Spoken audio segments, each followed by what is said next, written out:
Good morning, participants. I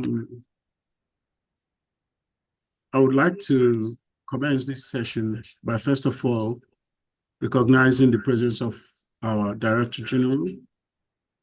But for proper introduction, I'd want to invite Mr. Oluwaseun Amigo. Olua, please, over to you, brother. Thank you very much, Mr. Tochukwu. Good morning, distinguished guests, esteemed participants, and colleagues on this call. My name is Oluwaseun Amigo, and it is my pleasure to welcome each and everyone on this call to this knowledge sharing session on labor and factory inspection, with a special focus on what employers need to know. We sincerely appreciate your time and commitment to this important discussion, and we are confident that today's session will provide valuable insights into labor and factory inspection processes, which will equip employers with the necessary knowledge to navigate regulatory requirements effectively. While we have many distinguished dignitaries on this call, time constraints prevent us from introducing everyone individually. However, we would like to acknowledge some key participants here with us today. We have with us this morning our able Director General, Chief Executive of the Nigeria Employers Consultative Association, Mr. Adewale Smart-Oyorinde. Good morning, DG, and thank you for joining us. We also have Mrs. Olaolu Olaitan, the Director of Inspectorate, Federal Ministry of Labor and Employment.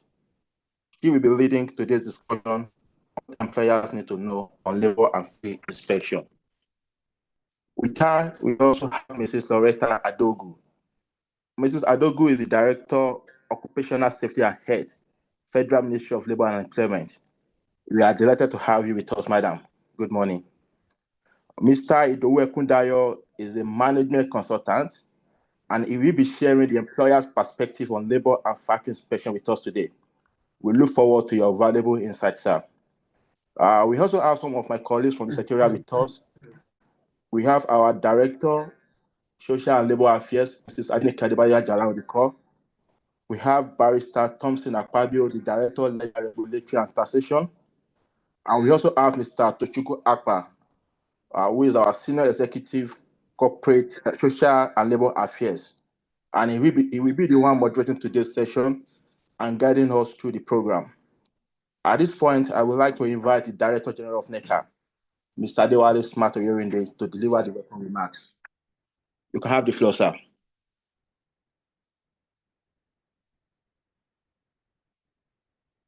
DG, you can have the floor, sir.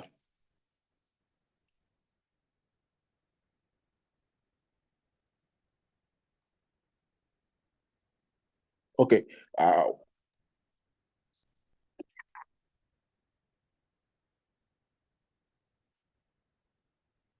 While we wait for the DG to give his welcome remarks, I think I can just call on Mr. Tochukwu to read the profile of our facilitators.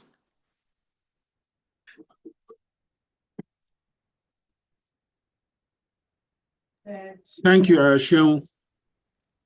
Like Mr. Seun, my colleague, had already said, we have 3 resource persons, 2 from the Federal Ministry of Labor and Employment, and 1 is a labor and factory inspection consultant. So here are their profiles. Beginning with Mrs. Olaolu Olaitan. Mrs. Olaitan earned a BA, Bachelor of Arts degree in English in 1989, and MSc Industrial Relations and Personal Management in 1992 from the University of Lagos. She began her career in Federal Civil Service in 1994 as a labor officer too at the Federal Ministry of Labor and Employment. Over the years, Mrs. Olaitan has held key roles in various departments, including the Industrial Arbitration Panel, Oyo State Labor Office, and Ministry Headquarters. Rising through the ranks, she's currently Director of Inspectorate Department, where she leads initiative on labor inspections, child and forced labor elimination, workforce gender policies, and workers' rights. She has represented Nigeria at international labor conferences notably defending the country on child labor issues at the International Labour Conference in Geneva in 2023. Under her leadership, the department has developed the National Workplace Gender Policy, pending Federal Executive Council approval. Please join me to welcome Mrs. Olaolu Olaitan. You're welcome, ma'am. Also on the line is Mrs. Adogu Loretta Nneka. Mrs. Adogu obtained a bachelor's degree in industrial chemistry from Anambra State University of Technology in 1983 to 87, and postgraduate diploma in business administration in 2029 at the Nnamdi Azikiwe University, Awka. She also bagged a Master's of Science degree in Pew and Industrial Chemistry in 2011.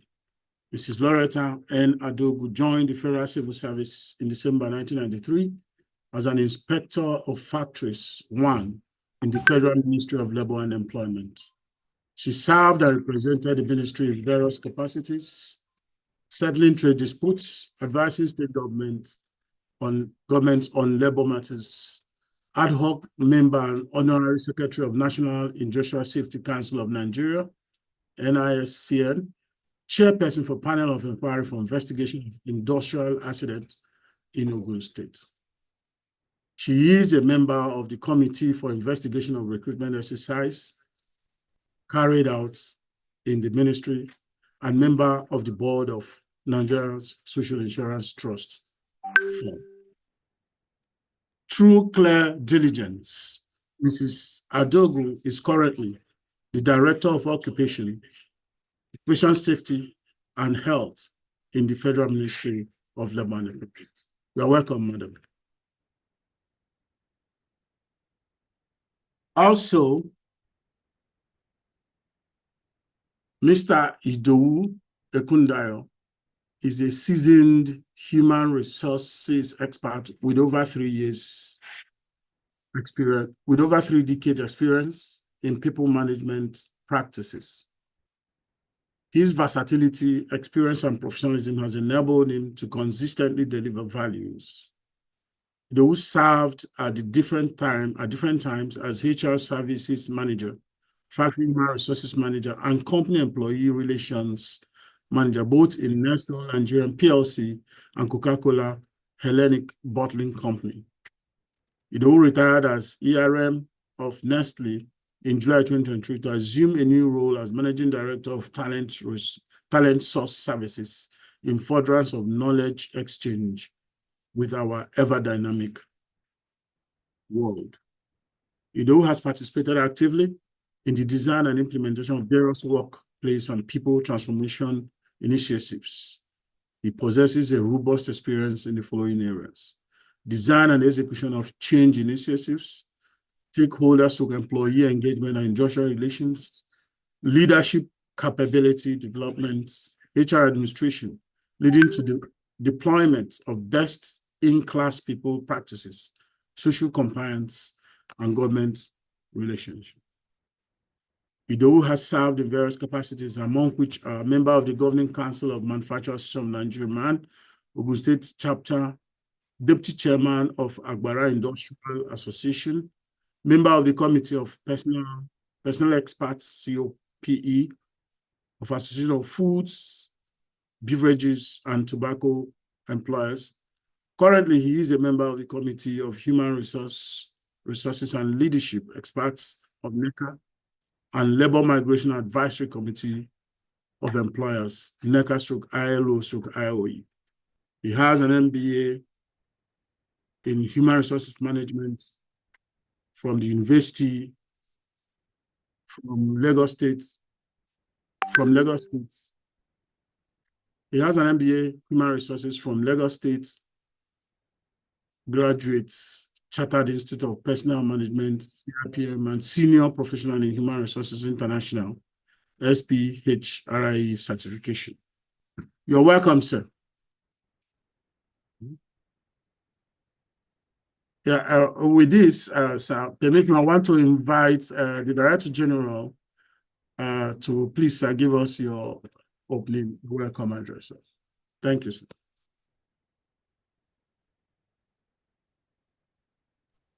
Thank you and good morning, colleagues. Good morning, directors from the ministry. Good morning, Mr. Kundaya, and good morning, other members, those that have joined us. Currently, we have about 135 members on the call. We really want to appreciate your time. We want to appreciate your commitment to NECA. We really want to appreciate your decision to spare a few hours to join us in this very important conversation. It's a conversation that we think is has not been given its rightful place, even in the workplace currently.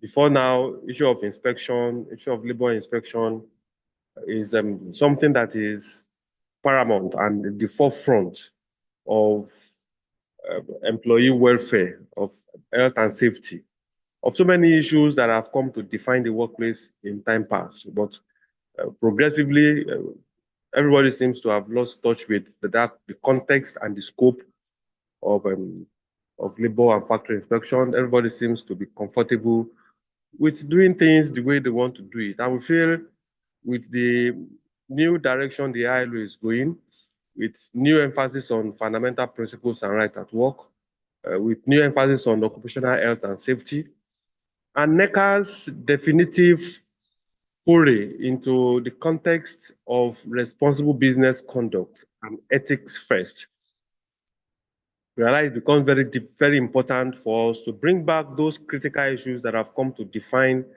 health and safety in the workplace. It became very important for us not only to lead the charge within the context of promoting responsible business conduct among employers, but also to get all social partners on board so that we can give labor inspection and labor and factory inspection the rightful place it deserves in the context of our engagement, not only at the national level, but also as we continue to deepen our involvement and relevance in the context of the ILO and other regional organizations. So we want to thank the leadership of the ministry, the Honorable Minister for Labor and Employment. We want to thank the directors that have magnanimously saw this as something that they should be part of. I want to thank Mr. Kundayo for also availing us his time to share knowledge and perspective on these issues. And this is probably one of the series of engagement to be having in this context as our core issues that have come to define industrial relations. This is one of the series of those engagements, and we just want to urge all of you to log into our social media platforms so that you don't miss out in the context of these knowledge sharing sessions as we continue to upskill employers, as we continue to enhance our capacity not only to provide work, but also to provide decent work. So thank you once again, colleagues, for pulling this off at the back end. And I also look forward to a very engaging, very engaging and enlightening session. Thank you.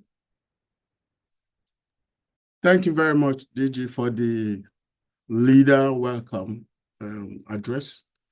We will be proceeding to the next item on the agenda, which is our very first topic. And for that, I'll be inviting Mrs. Olaolu Olaitan, the Director of Inspectorate, Federal Ministry of Labor and Employment, to do justice to the topic, labor inspection, what employers need to know. Madam, you're welcome. Yeah, thank you very much. Good morning to everybody. Actually, Mrs. Adogu is my senior, so I would like her to go first, then I would follow, unless she says I should go first. There's hierarchy in service. Mrs. Adogu, can you hear me, please?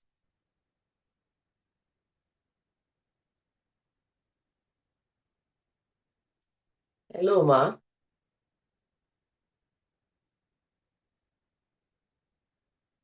Okay, since I can't hear her, I will take it as permission to go first. So good morning, everybody, and thank you for having me here.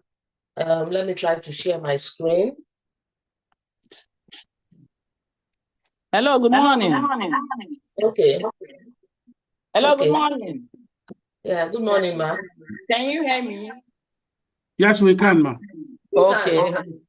Okay, I'm Mrs. Adogo Loretta. Since she has given me the permission to speak first, let me do that. Thank you. Good morning Okay. once again. Safety first. Safety always. Think safety, walk safely. Don't be safety blinded, but be safety minded. If you think safety is expensive, try accident. Prevention is better than cure. Good morning once again. I want to use this opportunity to appreciate the MG NECA and my good friend, Mrs. Ajala, for the opportunity given me to present this paper on factory inspection, what employers need to know. What is factory?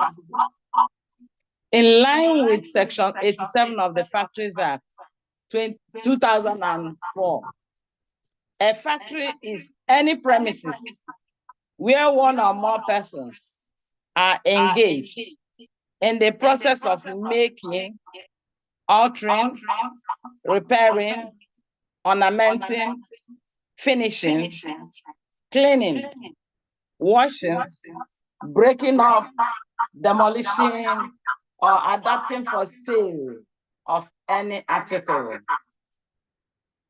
Another definition comes up like this: where 10 or more persons are employed in any yard or dry dock, washing or filling of bottles, containers, packaging, printing press, engineering workshop, waterworks, electrical generation station, any premises in which steam boilers are used, etc. And from this definition, we can understand now that factories involves almost all workplaces, both construction, formal and informal sectors. And then what is the factory inspection?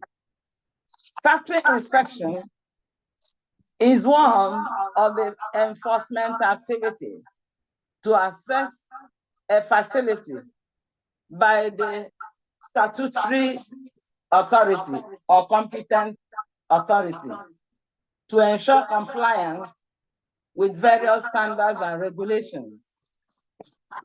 Factory inspection, in line with the National Policy on Occupational Safety and Health, Section 3(1)(b), the competent authority is the Federal Ministry of Labor and Employment, and shall be conducting regular inspections of workplaces to secure compliance, just like that definition I gave you as factory inspection, with such measures as stipulated by the extant laws of the Federation. All establishments covered by the Factories Act 2004 are subject to inspections by competent authorities, that's factory inspectors. So from the definition we have said, or given, or explained, it then means by law, inspectors of factories or factory inspectors will cover or inspect all those establishments. Factory inspections are mostly proactive rather than reactive. So we talk about prevention. prevention, we said, is better than cure. We are being proactive and not reactive. Reactive means it has occurred, but proactive, you prevent it from occurring. So the emphasis is on prevention, so that accidents will be reduced, injuries will be reduced, deaths, diseases will be reduced. So factory inspectors are vested with the executive power. When we go to Section 65 of Factories Act, we see the powers for factory inspectors. They are vested the power to prohibit, to prosecute, and to issue warning notices, even to take samples from factories, from organizations, if need be. Workplaces must be inspected as often, as thoroughly as possible. So when we go for inspection, it will be thoroughly inspected. So, Hello, ma. hello. Ma. Yeah, please Yes. kindly mute one of your devices. It's echoing here. Okay. I think there's a second device that's on there, ma. Okay. Thank you. Yes. Is it still echoing? It's better now. Okay, so like I said, the factory inspection is one of the organization or employer is that factory inspection. One of the enforcement activities. When is the accident? It is the duty of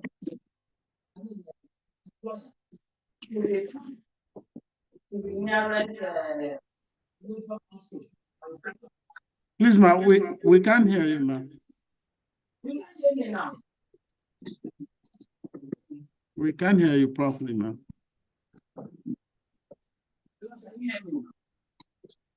No, not really echo, but the sound is deep. It's moving in the background. It's not coming up, ma.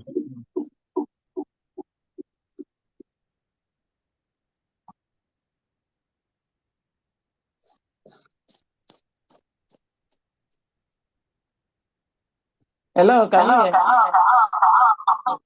you hear? What's the problem?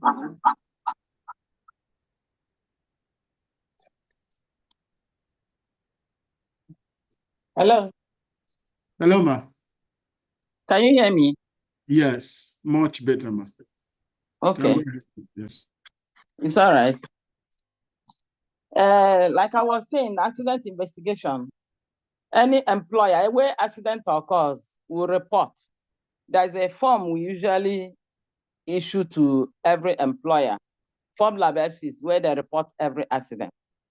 And on getting the form, they will report the accident and send the form to the labor office nearest to the employer, or the labor factory inspector there will carry out investigation, then report and give recommendations how you carry out or how to prevent future occurrence. So the other enforcement activities involve health screening, assessment and monitoring of work environment. Can you hear me? Are you hearing now? Hey, looks as if they're not here. Hello? Yes, we can hear you clearly, madam. Yes, we can hear you. Okay, like I said before, one of the powers of inspectors of factories is to take samples if need be. So there is laboratory, there should be a laboratory which, if is, well, not functioning, but we are now working towards it. It will be established in the 6 geopolitical zones where the samples will be analyzed. So it's one of the functions, one of the things we do, and one of the things the employers should know that we can collect samples from the establishment if need be. And there is application of sanction. If there is any recalcitrant occupier, that is not compliant, there can be sanctions against the compliance. Against the employer. So the enforcement processes we have said it that we can prosecute, we can prohibit, we can issue warning notices. Then what is the importance of factory inspection? Like we have mentioned before, we are responsible for safeguarding, protecting workers from injuries. So our job is protection, promotion of safety, health, and welfare of workers to prevent accidents occurring. So one of the importance of factory inspection is to protect workers' health and safety and welfare. Then ensuring compliance with labor laws. We promote, there is need for promotion of culture of prevention. I have mentioned it. We have to be proactive, having a risk management system whereby you have to, if there is need, you check your hierarchy of controls. Through hierarchy of controls, you can, that's what I mean by hierarchy, maybe elimination method, substitution method, engineering method, administrative method, and then the last resort, PPE. So we have to, it's very, very important for promoting a culture of prevention. And then strengthening productivity and economic growth. If a worker is working in a safe and healthy working environment, the worker will be productive, the organization will grow, and hence national economic growth. So coming to the laws, governing laws and regulations on OSH in Nigeria. The first and foremost is the 1999 Constitution of the Federal Republic of Nigeria, Section 17.3c, which says that the state shall direct its policy towards ensuring that safety, health, and welfare of all persons in employment is safeguarded and not endangered or abused. So we are regulated worldwide or widely by both international and national laws, starting with this 1999 Constitution of the Federal Republic of Nigeria. Then another law guiding us is the Factories Act, Cap F1 laws of the Federation of Nigeria, 2004, and its subsidiary legislation. There is the legal backbone for the prevention of occupational accidents and diseases. Then there are other, like I said, subsidiary legislation. We have some regulations. Recently, we have produced about 4 or 5, both review of regulations, and then formulation or development of new regulations for the OSH compliance. We have factories registration, etc. fees amendment, regulation 2024. We have construction and allied work safety regulations, lifting and allied work equipment regulations 2018, boiler and pressure vessels. These are the laws or regulations that will help, that we use for to guide us in this process. We have some national policies. We have policy on occupational safety and health, 2023. We have a national guidelines on national workplace policy on HIV and AIDS, 2023, and national workplace emergency preparedness and response guide, which we launched last year along construction and allied work safety regulation and factories fees. Then Nigerian country profile on occupational safety and health. We also have a operational safety and health checklist for MSMEs, micro, small, and medium scale, enterprises. Courtesy of ILO, International Labour Organization. We have other international standards, which we mentioned earlier, that we are guided and regulated widely by international laws, standards, and national laws.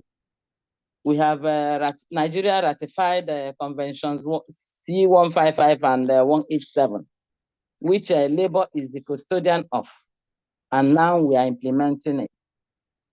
So what our inspectors look out for?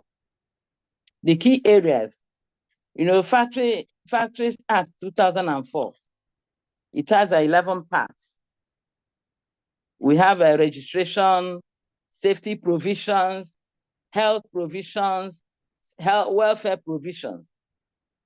And all these are things before a factory for registration, before a factory is registered, or before the factory is registered, before actual construction of any factory or any company, before you start any business, you have to contact 6 months before the time, you have to contact any labor office close by for advice. Because under our enforcement processes, we have advice, both written and then verbal. It's one of the enforcement processes. So we give you advice on how to set up your business, your factory, then for safety reasons. Then we have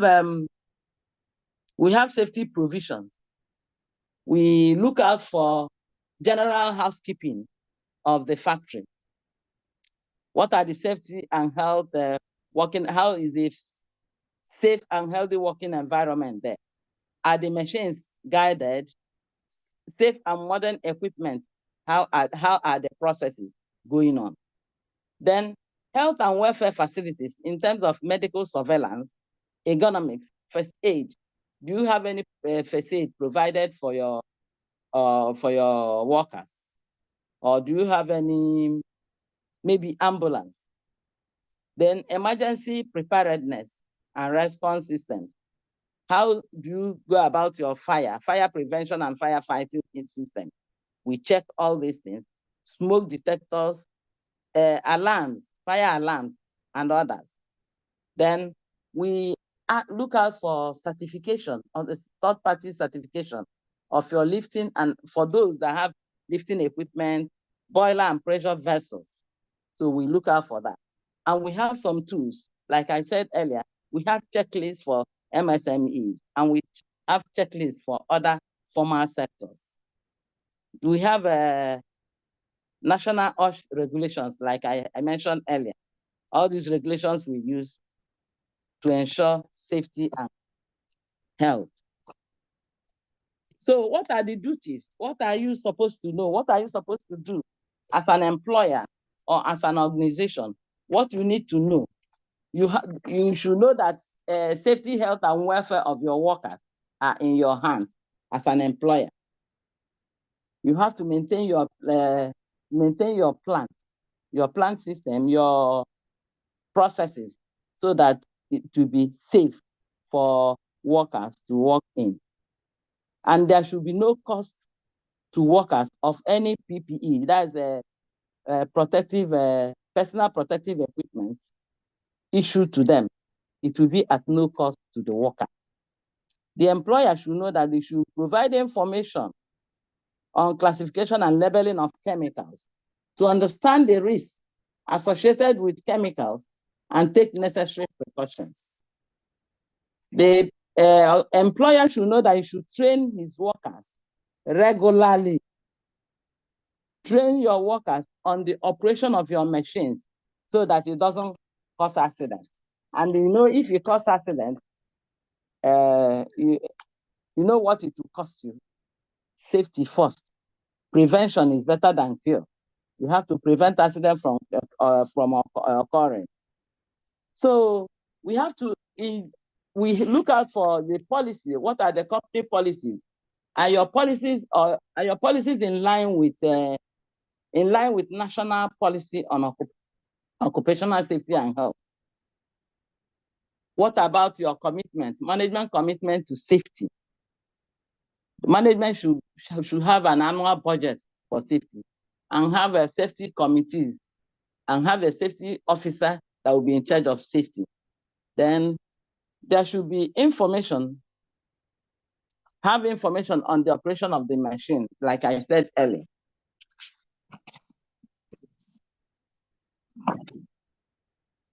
So what are the challenges facing the employers? The challenges we know is one of them is lack of awareness. We see that many employers are not fully aware of OSH laws. The ignorance is no excuse. They are not aware. So there should be, the solution is that employers association should collaborate with the statutory authority to train and sensitize their members on these laws. We should collaborate with us, collaborate with labor ministry to sensitize them and train them, just like we are doing now. What are they supposed to know? What should they do? Then there is a resource constraint. That's poor financial resources, especially in time where MSMEs are. They have poor financial resources. So we advocate for, if they can advocate for tax incentives. Then regulating the informal sector. We are formalizing the informal sectors. So the advice is informal sectors should be formalized. They have another challenge is weak safety culture among workers. You know, there is this attitudinal behavior of workers, and it makes it very, very hard for us to build a safety culture, a strong safety culture. So in this case, we have to train and create awareness on prevention, provide incentives and recognition to workers so that they will improve. They will take safety seriously. Then there is this resistance to change. Some business owners see OSH measures as unnecessarily expensive rather than long-term investment. You know, when they're investing on, when we are talking about safety, they think, they're wasting time, this and that. But they don't know that when you are, in fact, if accident occurs, you know that in fact, there's an industry, you know, they did not care about safety in their company. Then fire came up and that closed the factory. So it's better you prevent accident from occurring rather than leaving it like that, because it might lead to total closure. There is this poor record keeping. Many businesses fail to document workplace safety measures. Employers group can encourage digital tools for easy reporting and provide templates for proper record keeping. Ensuring a safe and compliant workplace. We have to encourage workers to report hazards and near misses. We have to train your workers, because the more you train them, the more they know. Knowledge is power. So we have to train them so that they will be able to recognize or identify where there are hazards, they will avoid it. They have to be proactive. There should be proactive inspections, regular audits to identify hazards, risk assessment, and checklists to ensure thorough inspection. We have employee involvement. Employees should be involved in safety. There should be safety first culture by encouraging workers to report hazards. Implement incentives, like I said before, for proactive safety participation. there is for ensuring a safe and compliant workplace, there should be continuous improvement and there should be performance monitoring. What's new in 2025? What are we supposed to do? This coming up, the key updates we have for 2025. It's my pleasure to announce to the public that OSH processes in Federal Ministry of Labor and Employment have been digitalized, especially the registration aspect of it, the registration of factories, accident reporting. Then we can now go to portal.osh.gov.ng to register your factory. Whenever you want to register your factories or renew your certificate or apply for new certificate, you now go to this portal, portal.osh.gov.ng. Another thing that is new that is coming up in this 2025 is there will be expansion of inspection activities to cover all sectors, both formal and informal sectors, micro, small and medium enterprises. We are now going to create awareness, then expand inspection so that they will understand the OSH, how to be working in a safe environment. They will be aware of safety, health and welfare, and are aware of laws guiding them. There should be a lot of advocacy, sensitization, awareness creation on OSH by the ministry. And this time around, there will be a ministerial oversight. There will be increased scrutiny and higher compliance expectations because there will be a ministerial oversight in collaboration with National Assembly this time around. We are collaborating with National Assembly to do oversight. So when we come to your company, do not be surprised or, just be on the watch out that any moment there will be a ministerial oversight in collaboration with a National Assembly. Then we'll go into construction sites. Everywhere will be inspected. They should adhere to the new regulations. There will be issuance of digital, like I said, we said that we are now digital, we have digitalized our processes. So we'll now be issuing digital certificates of registration for more efficient and streamlined with fewer bottlenecks. There will be compliance with accident and dangerous occurrence reporting via Dutch portal of the ministry, just like we mentioned before. There will be need for employers to stay updated and adapt quickly to changes in regulations and enforcement protocols. There will be more engagement with private organizations, more partnership to enhance the nation's OSH profile, the nation's national OSH system. Thank you very much for listening. May God bless you all.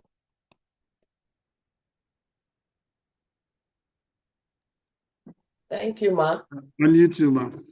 Thank you, Ma, for this incisive presentation. I'm sure our participants would have learned very important measures that will support the way they run their companies to avoid undue penalties and also to stay safe and sustain their businesses.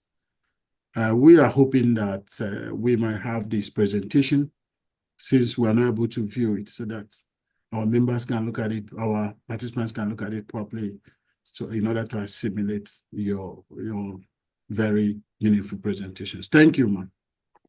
Okay. Well, I will send it later. Okay. I will send it later. It was intentional because I'm not even in town. Okay, man. So I had to treat it from outside. Thank you very much. Thank you very much. Before we continue to the next presentation, I want to encourage our participants to put down their questions in the chat box. We may not have the opportunity to start speaking because of time. So just drop your, going forward in the sessions, drop your questions in the chat box so that during the Q&A session, we can pick them up. And of course, they will be addressed. So without wasting your time, I would like to go to our second presentation for today, which is on labor inspection, which is on factory inspection, what employers need to know. Labor inspection, what employers need to know. So I would like to also invite Mrs. Olaolu Olaitan, Director Inspectorate, Federal Ministry of Labor and Employment. Please, ma'am, can you come on board? Thank you. Yeah, thank you very much. Good morning, everybody. I'm trying to share my screen. Unfortunately, I'm okay. So I'm trying to share my screen, but it's speaking one grammar. But I think it will be shared later, just like my senior colleague, just like with my senior colleague. But I hope everybody can hear me. Yes, we can hear you clearly, ma'am. Okay. So thank you very much. Good morning. So labor inspection, what employers need to know. Let me start by introducing the functions of the ministry with regard to labor inspection. So the core mandate of the Federal Ministry of Labor and Employment is the enforcement of the national labor standards in workplaces. And these standards cover all aspects of work. This cardinal function is carried out through routine labor inspection visits to commercial and industrial undertakings by labor inspectors with the objective of ensuring that the provisions of the Labor Act and other extant laws are complied with by both employees and employers of labor, and to adequately respond to any violations therein through the application of the appropriate sanction. Yes, I see it's being shared. I hope that is the edited version, but anyway, let's continue. So for efficient and effective coverage, the Inspectorate Department of the Ministry coordinates the state offices. And we have state offices in every single state of Nigeria, as well as the Federal Capital Territory. We have 23 district labor offices across the country. And then we have zonal directors in each geopolitical zone. We have, they are on grade level 17 directors.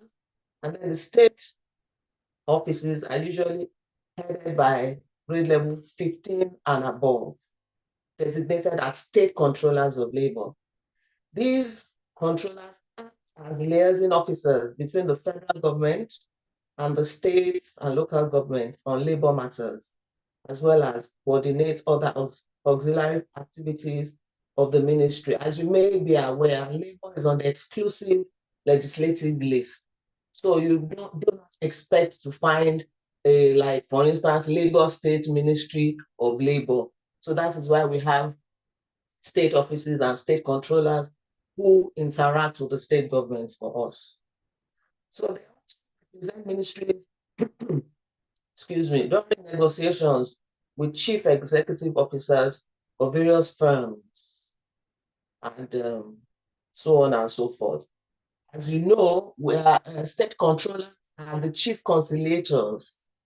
Just like the Honorable Minister of Labor is the chief conciliator in Nigeria. So when you have issues between employers and employees, state controllers wade into these issues and resolve through mediation, conciliation, and so on.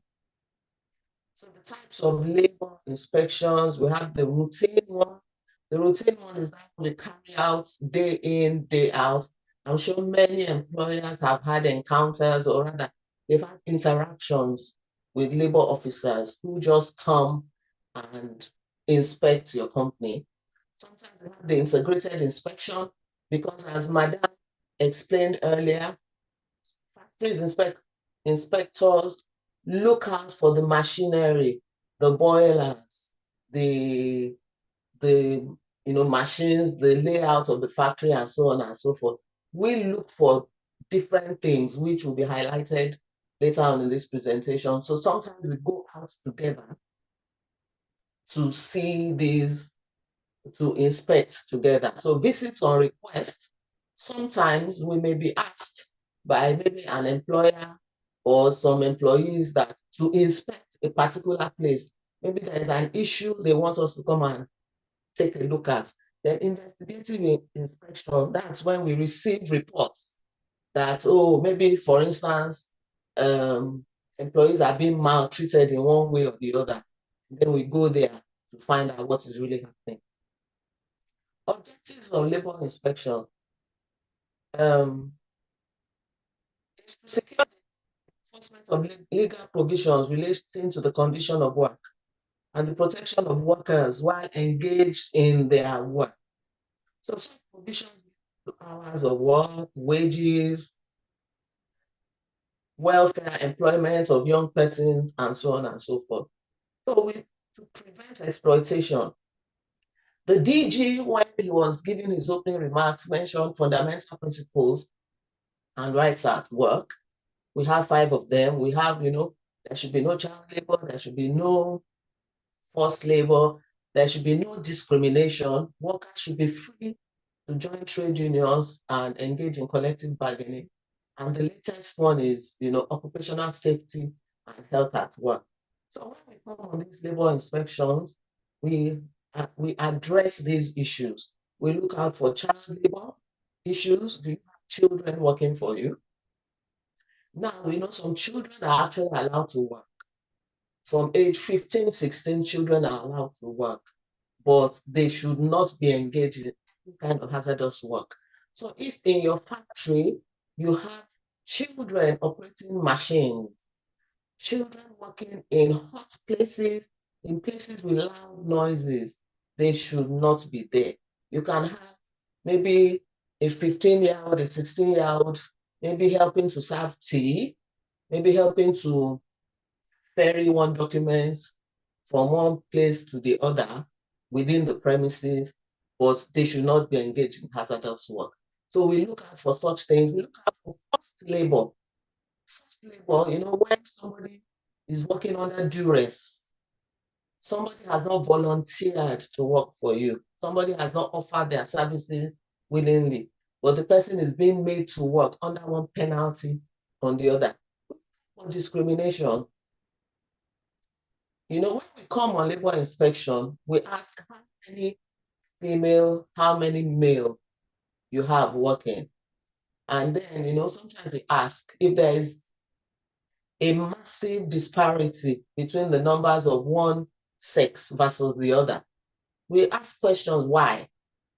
So we know some jobs may be more, maybe physically challenging, where maybe you expect naturally to find more men, but there are some places where, you expect a balance. So we ask those questions.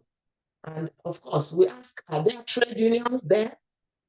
Are your workers unionized? If your workers are not unionized, why are they not unionized?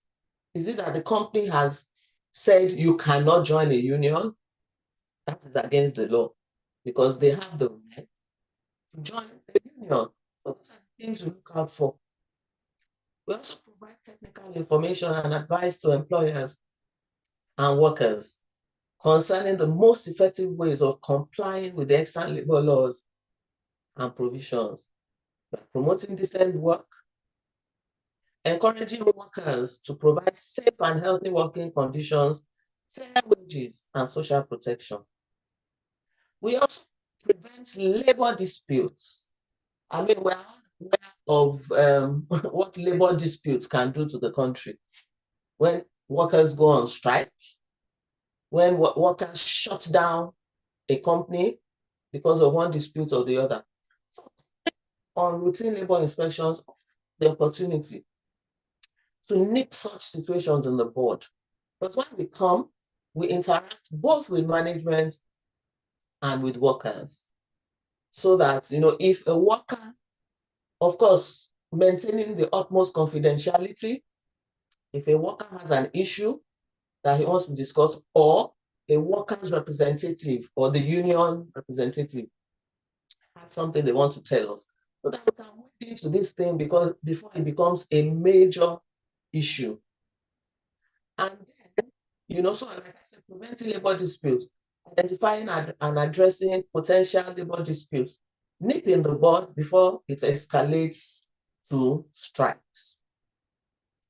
To bring to the notice of the authority the effects or abuse not specifically covered by the existing provisions. So as we know, the world of work is constantly evolving. It's constantly evolving. So maybe there are some things we didn't anticipate before that are now occurring. If we notice such things, it gives us the opportunity in our reports to say, oh, this kind of thing is happening, and what can we do about it? So it gives us the opportunity to address these things and to also check on fair labor practices in the workplace. In fact, that is the summary of why we come on labor inspection, to check on fair labor practices, to make sure the workers are being treated fairly. Do they have maternity leave? You go to some places when when women get pregnant, and under the Labor Act, every woman is entitled, the current Labor Act at least, entitled to 12 weeks of paid maternity leave, depending on some circumstances. But you get to some places, they even tell you as a woman not to get pregnant for X number of years. Because if you do, you are going to lose your job. So we look out for such things. So the process, of course, we plan and prepare. We have a checklist. Like I said, the checklist, we talk about the nature of work. We ask, of course, we need the name of the company. Then what are they engaged in? Is it manufacturing? Is it hospitality? We look at the hours of work. Because the very first ILO convention, Convention 101 of the International Labour Organization, is about hours of work. We know that in Nigeria, we have 40 hours. Any other hour after that is regarded as overtime. 40 hours a week. Any other hour after that is regarded as overtime. And workers are entitled to overtime allowance. We talk about shifts, the staff strength, according to gender. We talk about the wages paid, annual leave granted, maternity leave. Then availability of employee handbook, that is very key. That is very crucial because they need to know their rights and responsibilities. They need to know their rights. They should not be kept in the dark about what they are entitled to, so that at least this gives them an informed choice to either continue working with you or not. Then we need to know your trade unions. Are the workers unionized? If they are not unionized, why? They need to have cloakrooms, toilet facilities, and so on and so forth.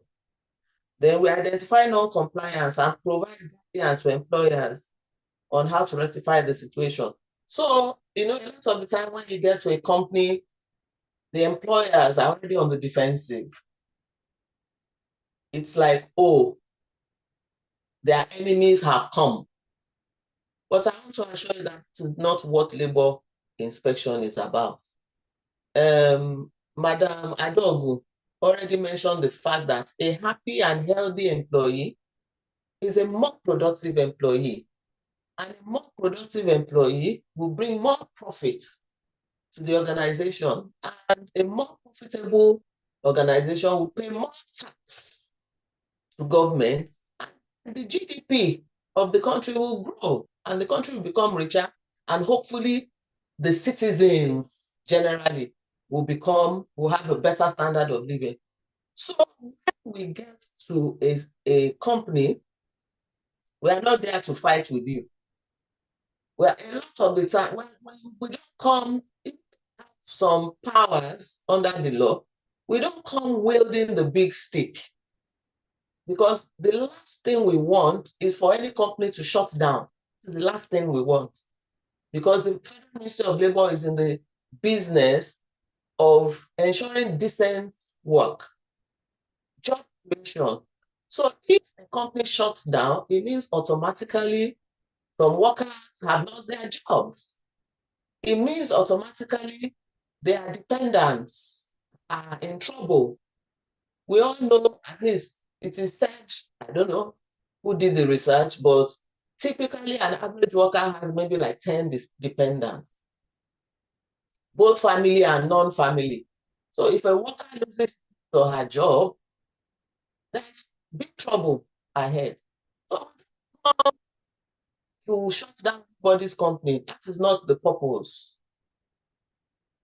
We come in peace, so to speak, to interact with you. We view you as, you are social partners. Employers are social partners. So we come to rub minds together to see how things can get better in the world of work. We are supposed to be able to enforce compliance, such as issuing of fines or penalties where necessary.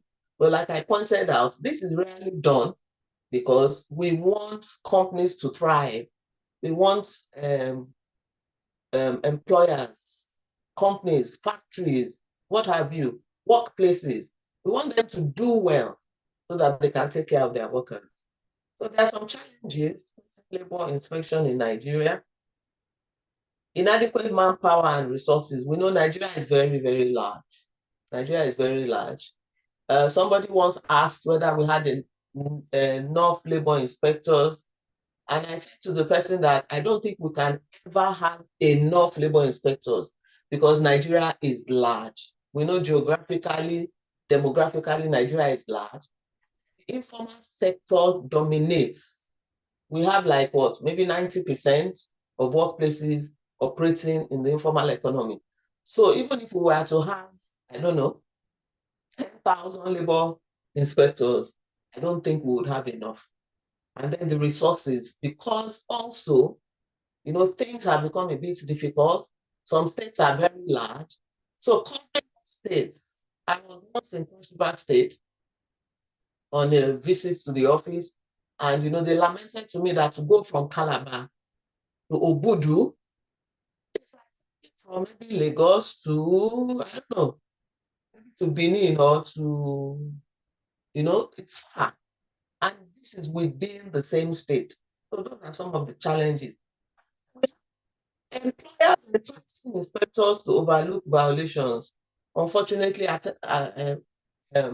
some employers attempt to entice inspectors to overlook violations. Most of our labor laws are obsolete. Well, they've been reviewed. We're just waiting to have them. They are being drafted, undergoing legal drafting, and so very soon to be presented at the National Assembly. And then because these laws are obsolete, the penalties also are ridiculous. They're ridiculously low. I think Madam Adogo mentioned lack of awareness on the part of employers. We have an issue here. We have workers who are unaware of their rights. And that is why I emphasized earlier that workers need to have a handbook containing their rights, their responsibilities, their privileges, etc. They need to know what they are entitled to, what they are not entitled to, what is expected of them, and so on and so forth, so that they will not be ignorant. And workers also need to be given the opportunity to unionize, because the freedom to associate and the freedom of collective bargaining is an enabling right. It's a right that enables you and exposes you to other rights. So employers are ignorant of the provisions of the Labor Act and the importance of labor inspection to their workplaces. Like I mentioned earlier, So they look at labor officers as like a nuisance. Oh, they have come again. Oh, they have come.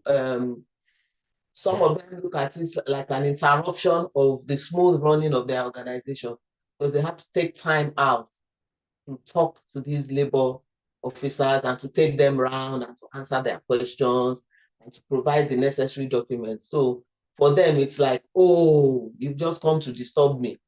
You understand? So the legal and regulatory framework governing labor inspection. So we have the Labor Act, we have the Trade Union Act, the Trade Dispute Act, because like I said, sometimes when we come on labor inspection, we nip in the bud things that would degenerate into labor issues, into trade dispute. So we also have, okay, the Factories Act is mentioned here because we work together. So we have the Employees Compensation Act, because when we go on inspection, we usually ask employers, companies, whether they've subscribed to the NSITF and whether their premium, their payments is up to date. Then we have conventions on labor inspection. Of course, convention number 81 is a critical governance stroke priority convention guiding the world of work. We have labor inspection, agriculture, and so on and so forth. Compliance challenges faced by employers and how to address them. Many employers do not have the knowledge of the Nigerian labor laws, leading to unintentional non-compliance. So sometimes when you go to a place, it's not like they are deliberately not following the law. They are simply not aware of the law. But as we know, ignorance is no excuse. Like I mentioned earlier, they perceive labor officers as adversaries rather than partners in ensuring compliance in workplaces, because some of them also feel the labor laws are ambiguous and complex. So all these things, come from the reports we receive from field officers on the field in the states who, give us reports. They fail to institutionalize collective bargaining mechanism that will strengthen employees and employers' relations, thereby making, so by not institutionalizing collective bargaining, they make the world of work or the workplace environment unpredictable, because sometimes employers unilaterally take decisions that are not favorable to employees. So, but if you sit down and talk, you will arrive at something that would be acceptable by all. Then they do not prioritize training of their employees on external labor laws. Record keeping, Madam mentioned record keeping as well. Sorry, there's some repetition here.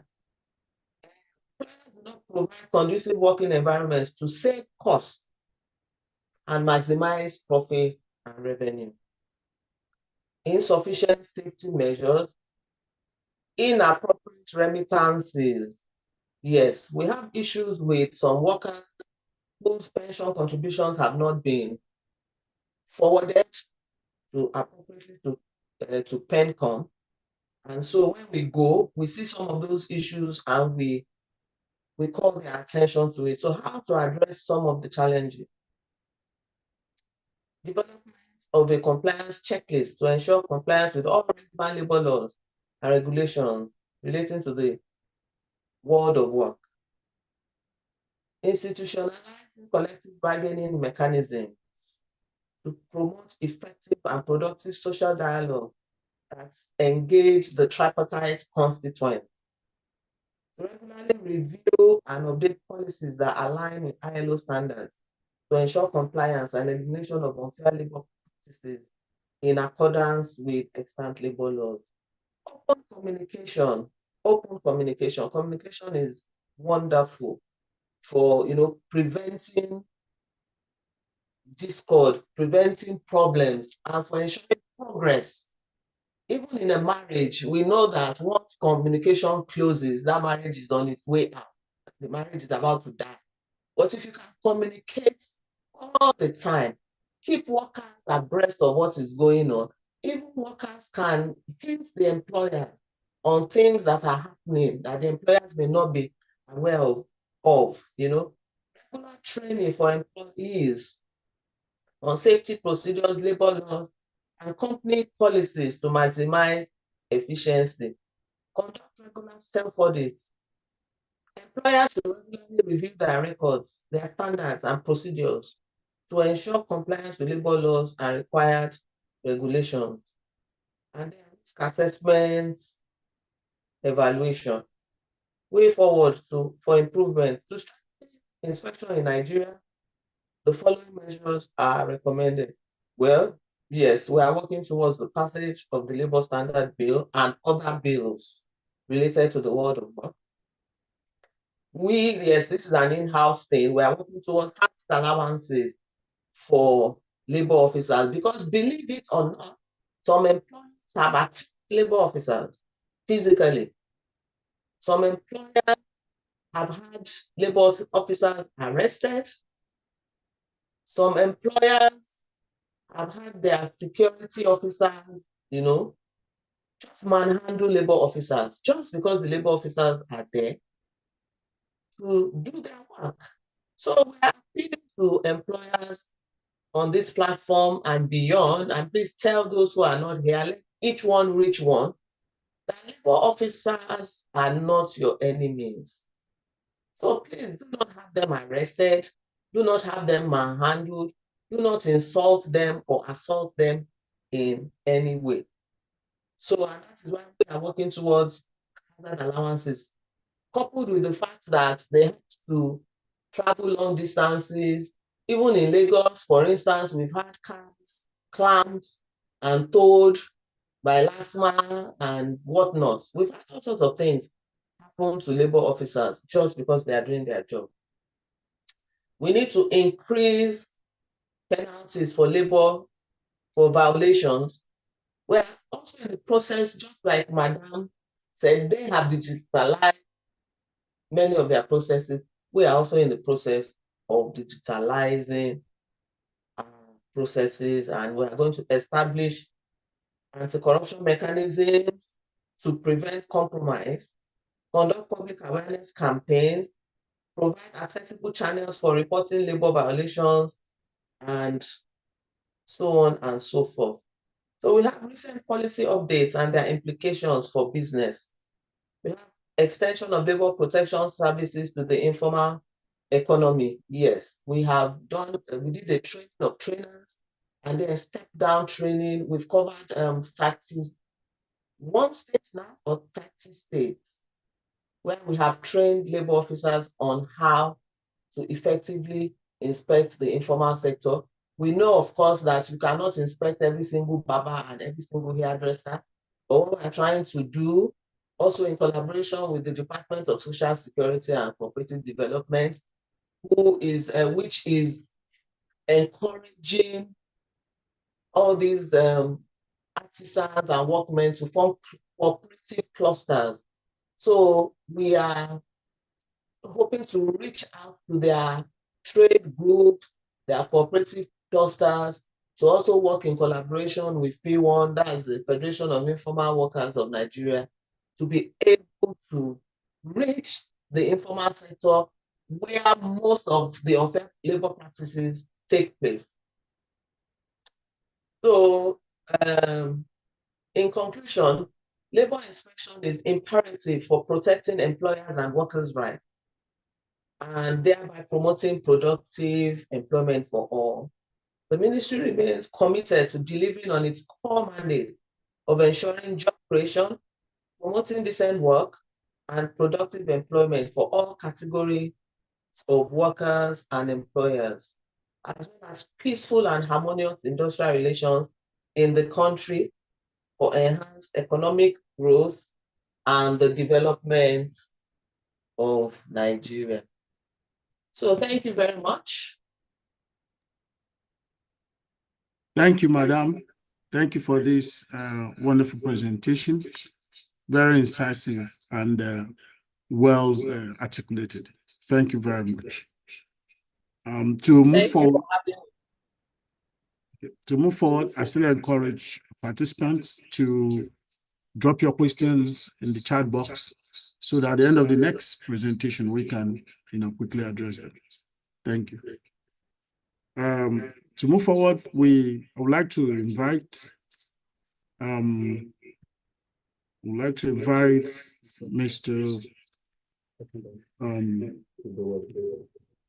Idowu Ekundayo. Incidentally, is going to be our last presenter to do justice to the same topic, which is labor and factory inspection, employer's perspective. Please, sir, can you take the center stage?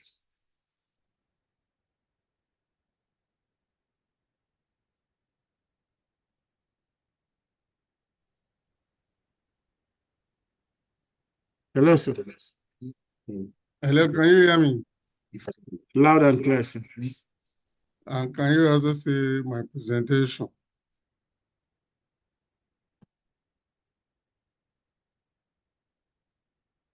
Can you see my presentation, please? Yes, sir, it is. It's clear. Very good. Thank you very much. Again, it will not be out of place to thank NECA once more for bringing up this session of engagement, knowledge sharing between the Federal Ministry of Labor and Employment and employers generally. And I would like to thank everyone for taking this time out to really come to listen to us. We have enjoyed, and personally I have enjoyed the presentations from Mrs. Adogo Loretta, Director of Factories, and Mrs. Olaolu Olaiton. They are quite revealing, and I am not surprised because I've always mentioned it to my colleagues in the ministry of Labor and Employment that you are doing a lot of things that the public is not aware of. Well done, and thank you for your presentations. So I have about 20 minutes to spend, and I will quickly go through, even though some of these have been highlighted, but talking again, what employers should know. It is good from my side, talking about the employer's perspective, that I reinforce a few of what has been said. And I will also share part of my experience as we progress. Thank you. So the discussion guide for me, to highlight again, who are the key stakeholders, what authority do we have inspectors come around, what successes can we say we have recorded so far, are there challenges, what are the recommendations, and a call to action for employers. Let's move on, please. Key stakeholders. Yes, government, like we know, government is responsible for enactment of laws. Most of the time, the employers group and other social partners are also contacted for their inputs and all of that. And the enforcement of labor laws and regulations also belong to government. And in our case, for the discussion of today, it is the Federal Ministry of Labor and Employment, which they have been doing over the years. The second key stakeholder, we, the employers and factory owners, we are responsible for providing a safe and healthy work environment. You can never say it for too much a time. It is important, and that is our core responsibility. It far outweighs profitability most of the time because you need your reputation to be able to continue as a business and complying with labor laws. And employees are responsible for reporting hazards and violations to employers and sometimes to labor authorities. They also have the duty to obey laws, and when they are trained to attend trainings, such that they cooperate with the employers to ensure that compliance is effective. So authority to inspect workplaces and factories. We already said this, and Section 78 of the Labor Act specifically, you can imagine Section 78. So there have been a lot of things at the forefront, but Section 78 empowers. And these are some of I just copied a few of what is being said in that section. There are a few more comments. It says, I put it this way because I have it both in the Factories Act and in the Labor Act, almost word for word. The only difference in some cases is interchanging labor inspector for factory inspector, depending on which of the act. And it says the Factory Act and Labor Act both have provisions for labor or factory inspectors as detailed below. One, it empowers the labor and factory inspectors to enter and inspect any workplace, I repeat, factory, to ensure compliance with the Act. That means they have the power, they have been empowered by law to access organizations, to access factories, to access workplaces. Like you had Mrs. Olaolu said, even now that they are extending to as low as, the two of them said it, going to even the micro and small businesses going forward. The law allows them to require employers to provide inspectors with access to records, to documents, and other information related to employment. And I tell you, when they're asking you this type of question, normally, from my experience, they will write letters and state all the things they want, except if they are coming for investigation. And part of the things they are looking at, you give payroll voucher, for example. They are looking out for information about your employee, about the role, whether they have properly documented offer letters, whether they have their salaries, whether the salary is not below the national minimum wage, and their place of work, how is probation, and so on and so forth. Then they go further on the column of the NAIRA, checking deductions. Are there loans? Are the loans weighing against their net income to the extent that they will not be able to go home? Is it going to be more than a third of the net salary for the month so that they are not able to feed their family? They want to be sure. There are deductions that are statutory, pension, NSITF, NHF for those who are still, and that. So these are things they look out for in some of the documents. Not just the Labor Act now. The Labor Act sounds like the Bible, the background, but from what I've just mentioned, there are some other acts of parliament that have been assented to by the government of Nigeria, such that they can, like the most recent one looking at the national minimum wage. So they have a right to check. And part of the law says they can also inspect or question employees and employers about working conditions, about wages, and other employment-related matters. Do your people have their break time? There's a provision on what rest time should look like. How many hours of work per shift or per day? Do they observe break time? Do they have rest period, which should be minimum of 1 full day at the interval between a break in shift and the other? Do they have a restroom? If they use organizational uniforms and PPEs, do they have a place to keep their own dresses that they have come for? There's the provision of personal wear when they have a reason to change into organizationally provided uniforms. And all of these are things they want to know. They have a right to enter the canteen to see what the issues are. Is it conducive for everyone? Are you segregating between the big men and the downtrodden or the junior workers? If you are segregating, are the two places conducive for people who are eating there maybe because of space? And they can ask questions from people. You had Mrs. Olaolu talk about unionization. I've heard of organizations where they instruct HR managers that they don't want union in their organization. Maybe there's a reason for it, but This is saying the labor inspectors can come around and ask some questions. Why is it that there is no union here? What are the other alternatives? Do you have a work council or a JCC, Joint Consultative Council, where you do information dissemination? How do you deepen social dialogue in the workplace? All of these are part of the things they want to know. And for the ministry, we want to highlight a few of the successes that has been recorded. There has been improved factory safety over time. The laws has been instrumental in promoting safety and health in factories and other workplaces. For those who have taken time to understand the provisions of the law and they are properly inducted, even when you have a new project and you're about to commission it, there is a need to still continue to train people.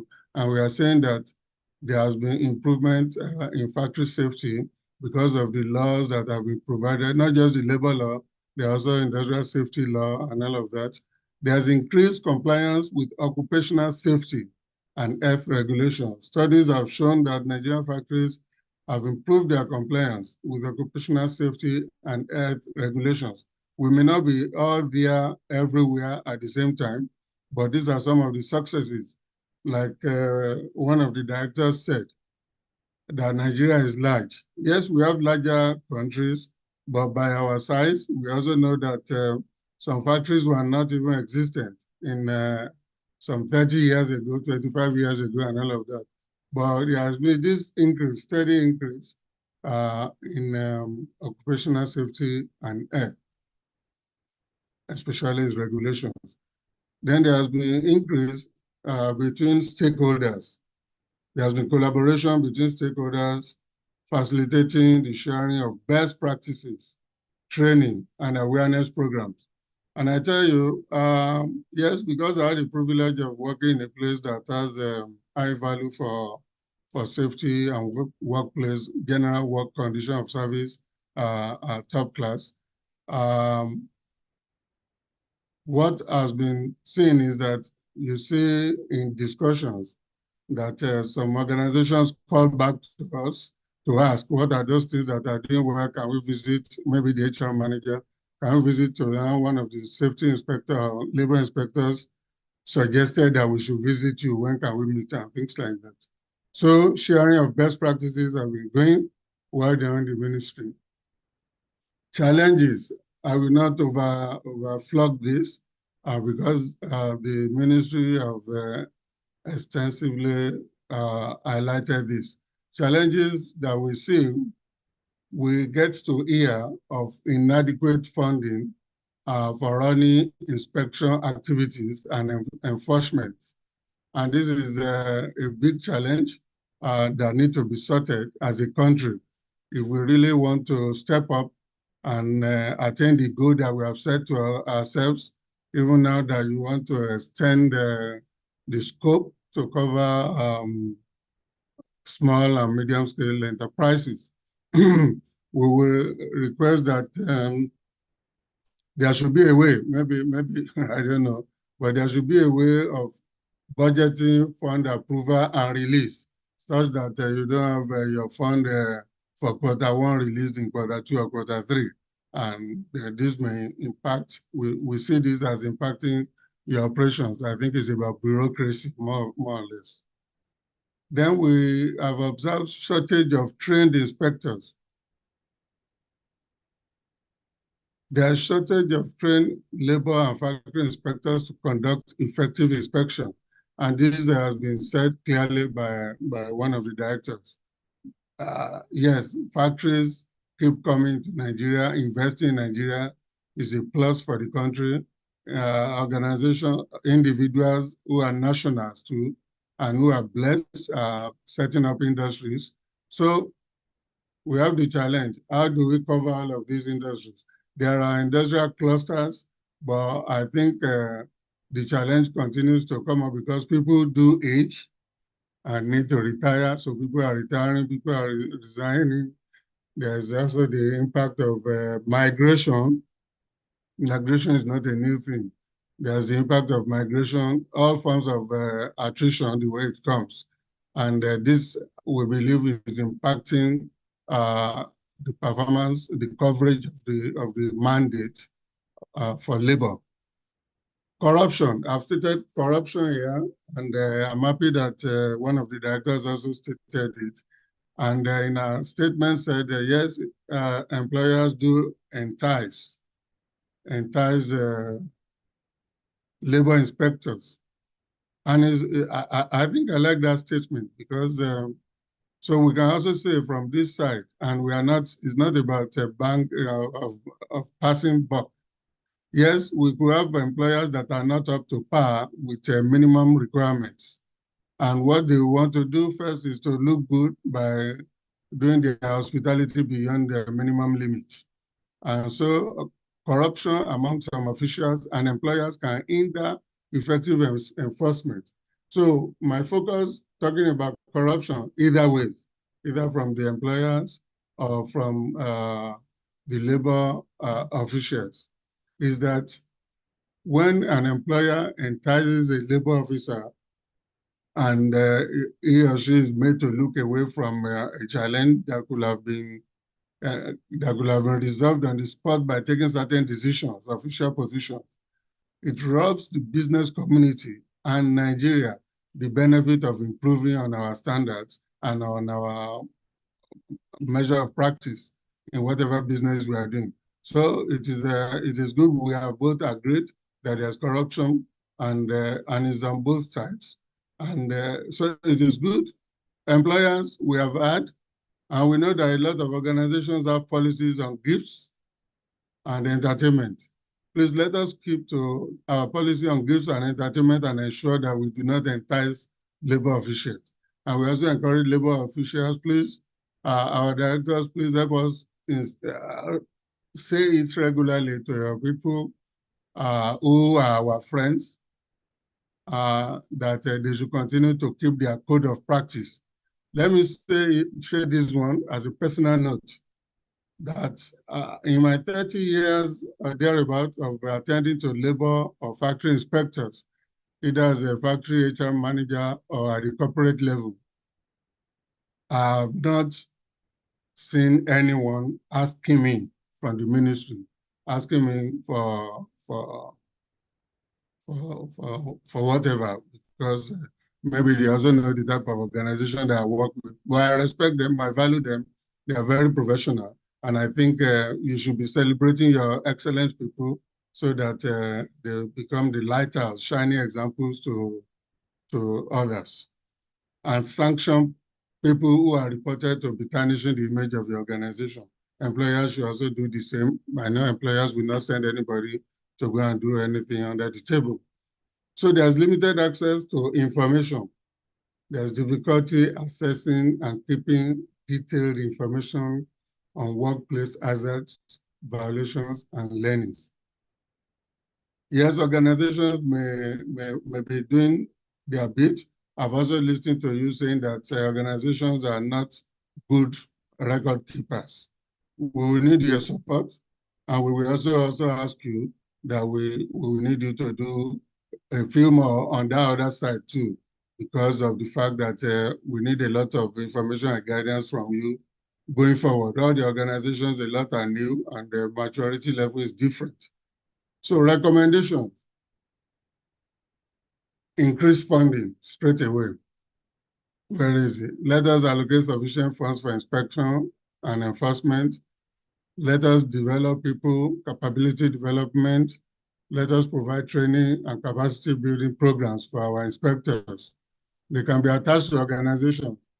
I remember a time some years back in the days of a particular DG of NAFDAC that a lady had to send over 20 people, 20 of our key officials to one of the company's laboratories on a working visit to really see how laboratories, modern laboratories work. So I'm sure some organizations will be willing to take you if you want to see equipment, modern equipment, and see the way things are done, how installations are carried out, the space, taking care of crowding, taking care of illumination, and so on and so forth. It is important, you have said it, and I agree. It is important to strengthen laws and regulations. So we have laws that are awaiting consideration of the National Assembly and final assent by the Commander-in-Chief of the Armed Forces, the President of the country. I know there are extensive work on the revision of labor standards and other related laws passed by the Federal Executive Council of the last administration, but we need your support to also put your mouth to be sure that this is pushed to the National Assembly and is assented, because I believe it will make your job a lot better as well. We will need to jointly promote transparency and accountability. Let us encourage transparency and accountability among labor officials, among employers, and even among workers. Let's be seen to be doing the right thing.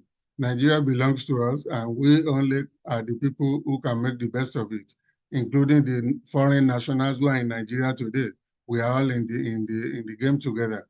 Let us be more transparent and accountable. Let us demonstrate integrity, and let us do our things the way it is done in developed climes. Yes, saying that we should leverage on technology. It is important to leverage on technology, and this we have said, to improve data collection, analysis, and dissemination, to enhance labor inspections and enforcement. This is very important, and I'm sure that from some of the things you have said, you are on track, but we will also expect that you do more and fast track the implementation of some of these. We will expect you to have a national database to track workplace hazards and violations, because it is not out of place. If you want to train people across the country, it is not out of place that you also have some information about real life incidences, without mentioning name of organizations that you can share, so that we all are more concerned and we take more proactive positions in managing our beats in our organizations. So call to order, call to action, and talking to the employers and factory owners.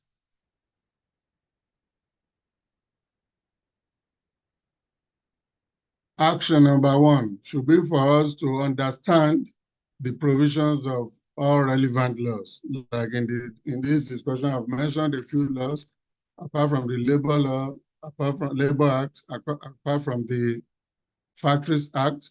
We also have all those acts, substantive acts that support these two, including this ACA for if there are accidents, the National Minimum Wage Act to be sure that you are paying correctly, the NSITF and the ACA, National Housing Fund, all laws that we, Occupational Safety and Health Act, and all of that. We need to familiarize with them, understand, take our own bit of what we are expected to do, and we ensure implementation. It is a necessary step every organization should take. It is irrespective of how old you are running your business. Just like Mrs. Loretta said, this is a part of what should be done even before you start the construction of your factories. And these people are there to support us. All these laws, please let us take note of them. Let us implement. How do you manage hazardous materials? How do you manage fumes? How do you manage dust and all of those things? Then we should embed, that's two, let us embed these provisions in our company policies, in our standard operating procedures, in our work guides, or whatever name we call all of the routines that we use, such that the decision is not just in our bookshelves, but it is cascaded across the cadre of our workforce, even where we have outsourced personnel, that we're able to share this information. Safety is for everyone, and there's no, the accidents don't know anybody or status.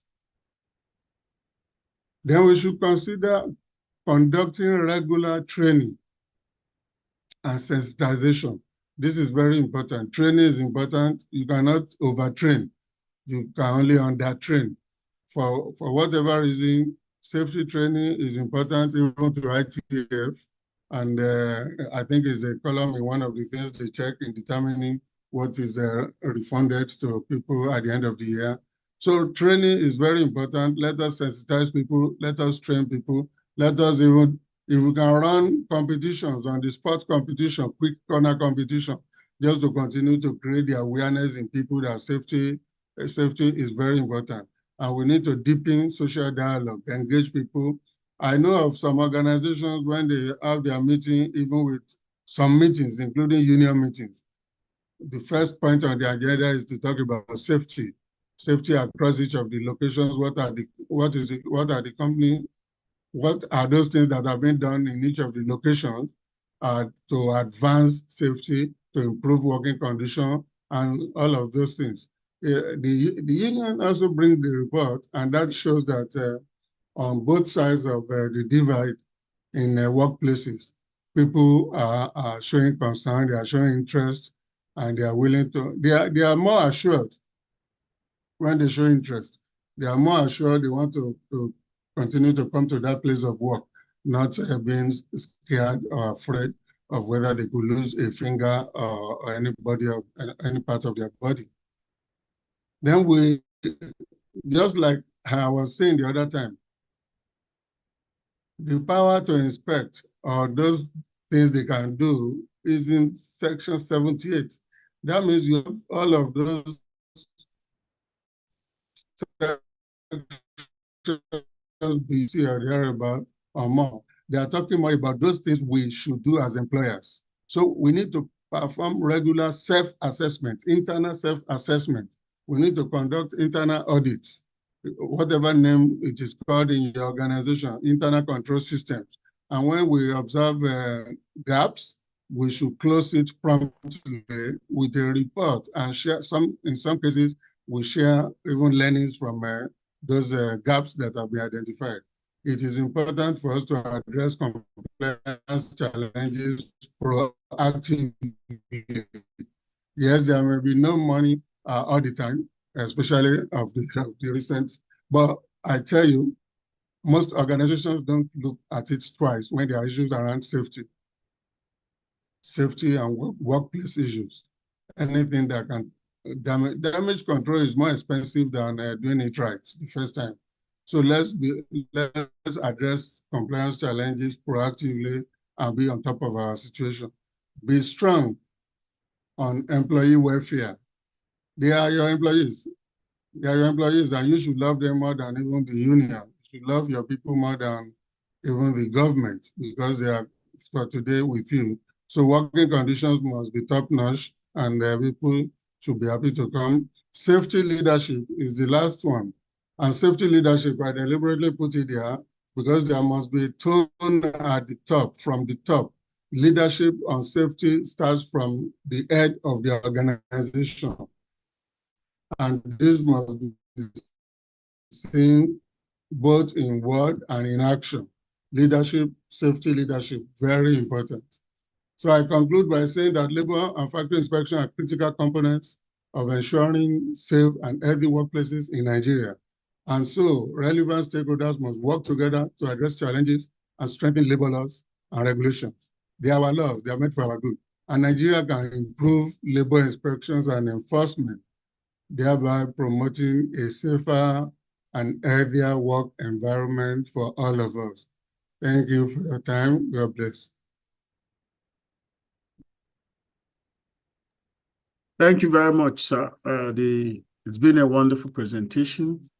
The way at which you broke down the whole thing and made it quite understandable, it's unique, sir. We thank you for this presentation. So, dear participants, moving forward, this is the period that you have the opportunity to ask questions. Although we've checked the chat box and been able to collect all the questions there and harmonize them, because some of the questions are addressing the same issue. So we're able to put them together, and we'll be even though there is no order who the questions are directed to specifically, but I'll be bringing the question one after the other, and I believe our able resource persons will do justice to them. So one of the questions says, what are the processes in conducting inspections, documentations, inspection reports writing, and is there any format for inspection report writing?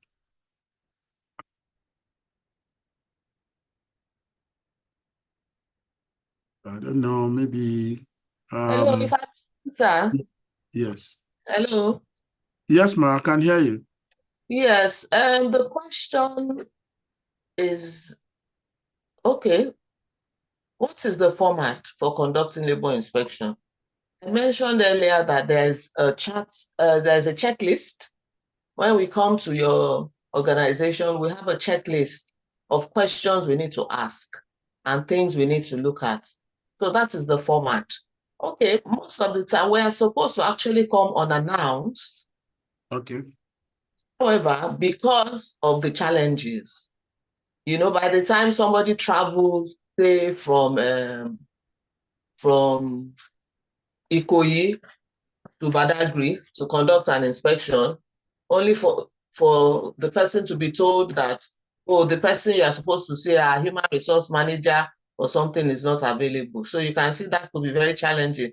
And that is why we started to inform organizations that we are coming. And you get there and you conduct your inspection. But the report writing, I don't know who is asking, because that is for the ministry. We write our reports, document our reports. If we notice anything, we bring it to the attention of the authorities. Sometimes when you go to a company and you've noticed, okay, for instance, maybe the cloakroom is dirty, or there are some facilities missing there, you give the organization, like I mentioned, we're not in the business of shutting down companies. We're in the business of running companies aground. So you can give the people concerned the time to put those things in place. Perhaps the toilets are broken down, they are dirty, you don't have water, things like that. You say, okay, we are going to conduct a follow-up inspection. And then the report is for the ministry. So I hope that answers your question. We have a reporting template that we follow. We report and it is sent to inspectorate department from the states through their state controllers, through their zonal director. These reports are sent to the inspectorate department. We have officers who are in charge of states and zones who then look through the inspections, collate them, and we report eventually as part of the ministry's activities.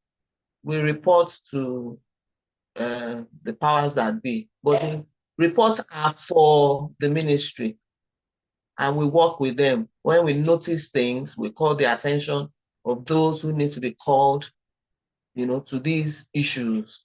So I hope that answers your question. Thank you. Yeah, thank you, madam. Thank you so much. So the second question says,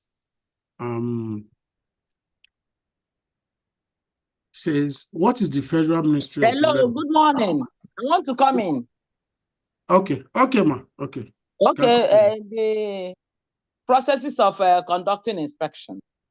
In addition to what my colleague has said, okay. After inspection, first of all, when you come in, you discuss with the management before you go into the factory, the main factory premises for safety and other things you have to look out for compliance.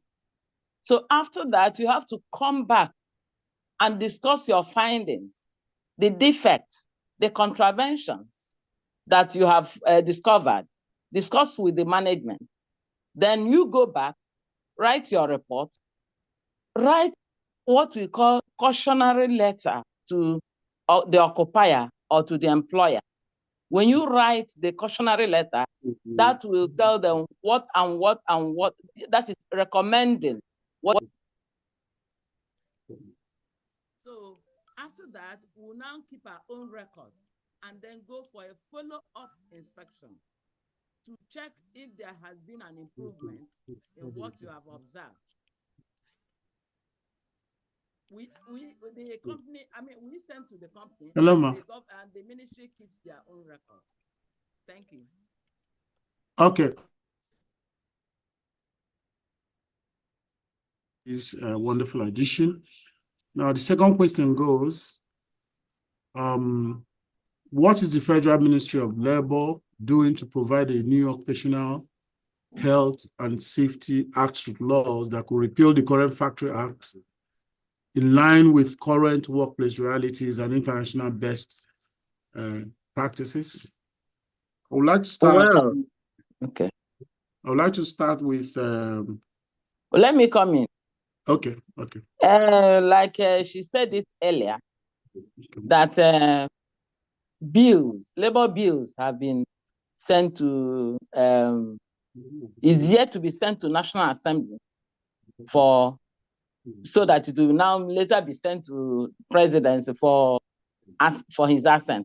But right now, it is still going through legal vetting at the Ministry of Justice. So having said that, the ministry, the Factory Act in Section 49 empowers the minister to make regulations. While most of our acts are now obsolete, we now use that power by the minister in Section 49 to make regulations to address the emerging issues. I don't know whether I'm through with what I have said. Whether you got what I said. There is a section in Factories Act empowering the minister to make regulations. And that is why we have been able to make some of these regulations, like construction safety and allied work regulation, lifting and allied work regulation, pressure vessel, boiler and pressure vessel regulation. We have been able to make regulations from that. Thank you very much. Okay, thank you, madam. Thank you for this explanation. It's quite clear that even with the process of updating the laws, there is a policy that the minister, a regulation that the minister can put together in the interim while the law, the act is being worked upon for. Yeah. So it's quite clear. There's a question that relates to the first question, which talked about what are the purpose in conducting inspection, document inspection, and all that. So this question is saying, could you please share the template with us, as this would be beneficial to ensure alignment with audit requirements, avoid discovering specific audit needs only during inspection or control. Template. Yes. My colleague initially mentioned that we have checklists. Okay. If you need the checklist, maybe we can issue checklist to you. We have a checklist. Anybody that requires it, so that you know what and what you are supposed to. Okay, but it's not possible, Matt, to make it present in this cases. Well, it's such a long. It's just a booklet. Okay. A lot of things involved, because we even check HIV and AIDS and other things. Okay. So maybe we can now share the e-copy anyway. Okay. Yes, the e-copy, ma'am. Yes. So that it will be one of the takeaways from this session. No problem. Yes. Thank you. Thank you. So moving to the fourth question, the question is, in an organization where there are workforce capacity of over 3,000 plus, with one safety officer in place, what are the implications at accident level, and how do labor agencies come into action to ensure compliance or corrective measure? Well, we said we encourage every occupier to have safety committee. Okay. Safety committee is, a bipartite committee involving the management and the safety committee, workers representative and the workers union. So in both of them will be working together, both the management and the workers representative will be working together towards safety. But in the first place, the management should take safety seriously. There should be budget, annual budget for safety. So they should be committed to safety. And for them to be committed to safety, first of all, they should have safety committee. And then somebody in charge of that safety committee, in charge of safety in the organization. Okay. And from the safety committee, each department will bring a safety officer or safety desk officer for that organization. There is no way one person can take charge of everything and be reporting to the person in charge, the safety officer in charge in the company. Thank you. Have I answered your question? Yes, ma'am, you have. It's Okay. clear. It's clear. So we'll just move on to the next. The next question says, does the law recognize rational work? Example, 28 days on duty and 28 days off duty. What's the meaning by that? I don't know what they mean. Today's, I don't understand. Maybe the person from what is happening now, you can work from home. You can work from home depending on what you do. Okay. You know, that is what COVID has brought us. Okay. In the world of work, you can work from home. You can come to the office depending on what the organization has decided that you'll be doing. Like in most organizations now, they will say 3 times a week. 3 times a week, maybe you can work from home. Because I have somebody now that works from home, then goes to work Mondays and Fridays. Depending on the nature of work you do. Thank you. Okay, madam. And this is just the last question. Can I say something? Can I ask, did you say rational work, rotational work? I don't understand. What was the question, please? The question is, says, does the law recognize rotational work? Okay. Example, 28 days on duty and 28 days off duty. Rotational. Okay, rotational work. Like I mentioned earlier, the world of work has become very dynamic. Mhm. So the Labor Act is primarily for officers, workers, more in the lower cadres who are unable to really negotiate for themselves. So if you work in a particular industry, for instance, oil and gas, manufacturing, in a particular industry, and you have like a collective agreement, you know, and that is why we encourage collective bargaining and the freedom of, you know, the right to association. And you have a collective agreement that specifies certain, like what you have mentioned just now. And that is maybe the standard in that industry, and it is accepted both by workers and employers. And of course, the Ministry of Labor is made aware of that agreement. Then you can go ahead, whatever agreement, as long as it does not infringe on people's fundamental principles and rights at work. So we assume that if you are, for instance, a graduate, an engineer, for instance, in an oil company, you have the capacity to negotiate with your employer. And if it is an industry-wide practice, it can work. Thank you. Madam, for the explanation. We'll be just, because of time, we'll be taking only one more question, and before we go to the closing aspect of the session. So the question reads, why is NAS involved in your inspection of companies? Since the law does not permit NAS to oversight private companies.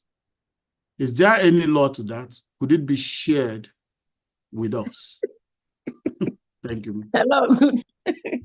Well, just to make impact, there is no law saying that NAS should be involved, but just to make impact in to the companies, so that they will be aware that, see, because during our visit anyway, there is that collaboration.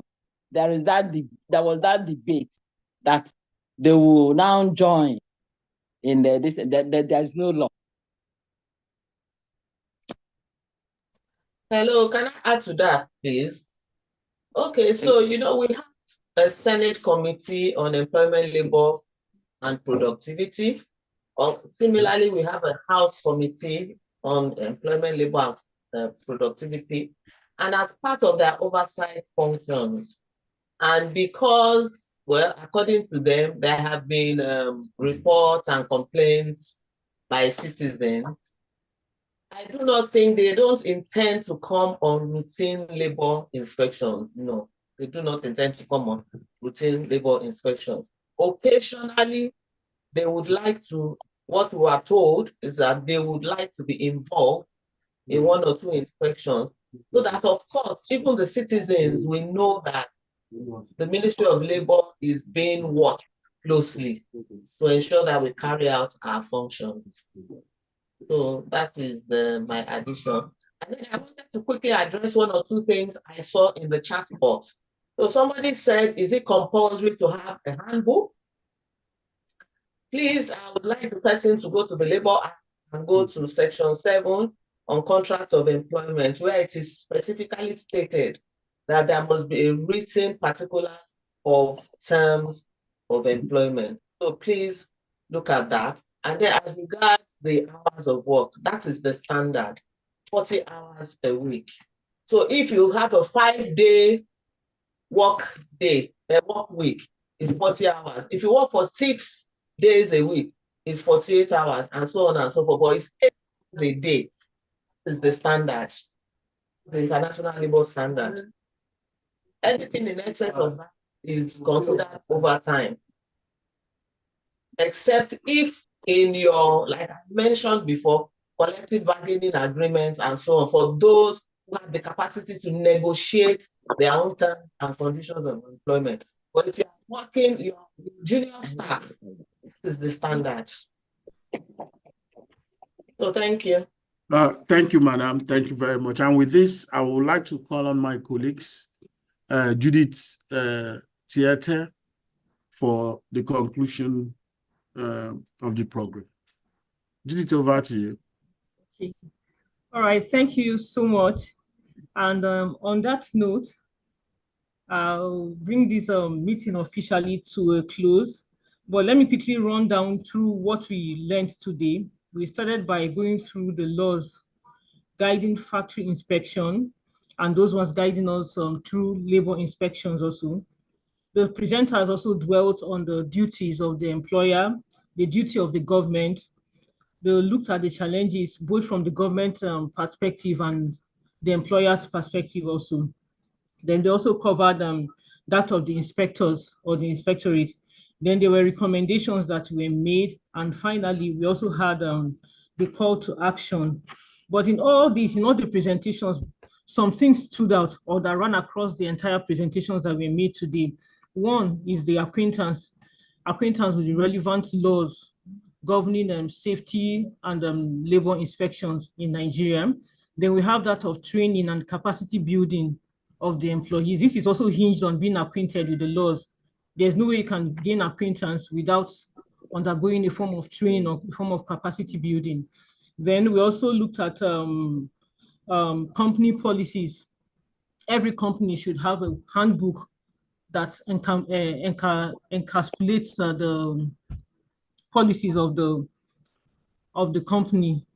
Then last but not the least, and I think the most important, is being proactive. Being proactive here is exactly what NECA has done by bringing us this KSS today. It's taking preventative measures to ensure that before these things happen, we're already aware, we already have closed gaps before these things occur. So on that note, I'll close with what the first presenter started with. She says, safety first, safety always. So on behalf of the Director General of NECA, I'll say thank you to the presenters, to Mrs. Loretta Adogu. We say thank you to Mrs. Olaiton Olaolu. We say thank you, and to Mr. Idowu Ekundayo. Thank you so much for your time, for the engagement and the commitment. On us, for the employers, our call to action now is for us to go and implement these things we have heard today. Engage proactively with these regulators, that's the Ministry of Labor, then ensure that we are compliant, take compliance and measures seriously, and then continue your collaboration with NECA, stay engaged with NECA, ongoing support and resources, and for our future programs. I see them enjoying us to go to our various handles, our website, and on YouTube. I always say what you find in NECA, on NECA's and YouTube, this handle is a gold mine.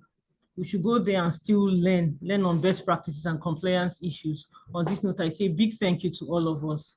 Thank you and God bless. Thank you for having us. Thank you for having me.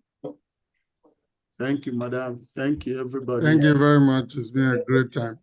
Thank you, sir, Mr. Kundayo. Thank you. Thank you, everyone.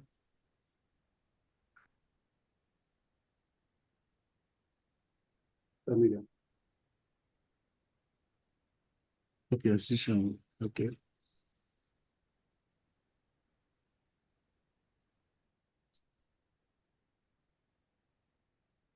$260, $300. Yeah. What's the margin of the policy? I saw it was 270.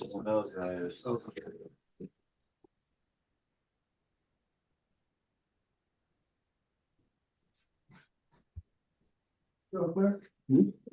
You share the 2 slides, but just confirm from the ones that will get it. Is it 2 now? That's what I'm saying. Just to confirm from Madam if they have to be shared. Okay.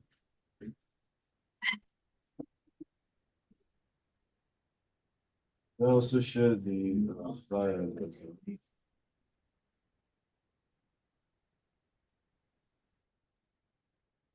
No, don't say you bounce.